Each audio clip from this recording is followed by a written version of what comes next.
Eu creio que desde a reeleição do governo Dilma, o Brasil está entrando num caminho, entrou num caminho que vai se configurando como trágico na política, porque surge a oportunidade de revelar como que sistematicamente havia corrupção nas relações entre governantes e empresas, né, para alimentar um sistema que desviou muita grana, muito dinheiro, né, dos cofres públicos para enriquecimento pessoal.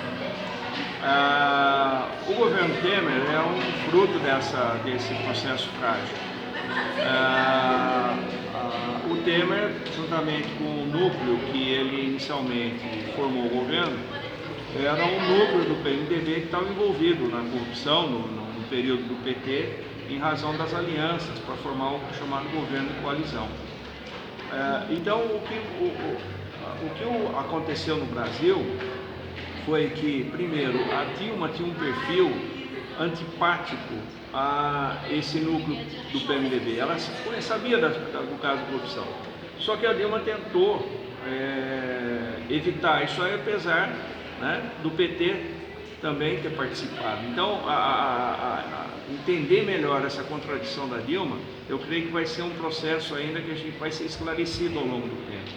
É importante também ressaltar que a Dilma, no primeiro ano do governo, no final do primeiro ano do governo, ela tentou fazer uma limpeza no Ministério, tirando aqueles que eram suspeitos de corrupção.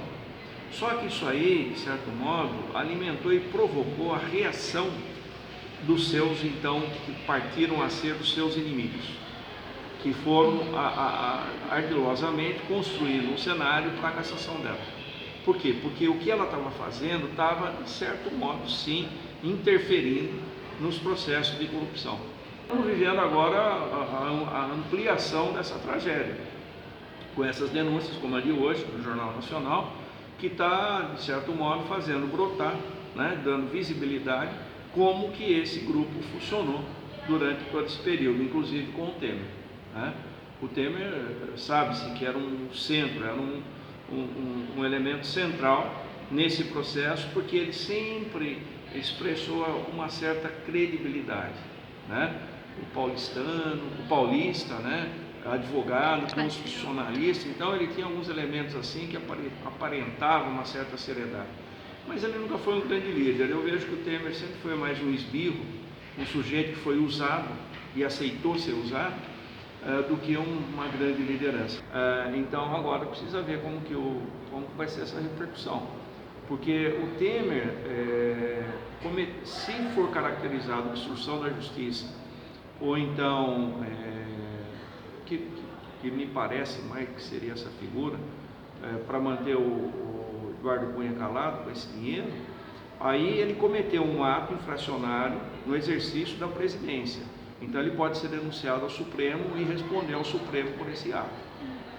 O que esse caso pode ocorrer é precipitar uma situação de mais repúdio ao governo Temer e criar um impasse que nós não sabemos qual vai ser a resposta. Eu não sei dizer.